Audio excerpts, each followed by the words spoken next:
Deer are found in over 40 species worldwide, including roe deer, red deer, and fallow deer living in diverse ecosystems. Male deer grow large antlers, which they shed and regrow annually.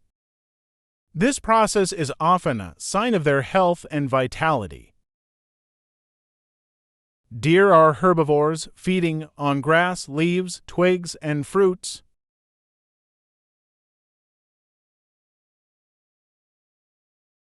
Their eyes are adapted for twilight and nighttime activity, helping them evade predators in low light.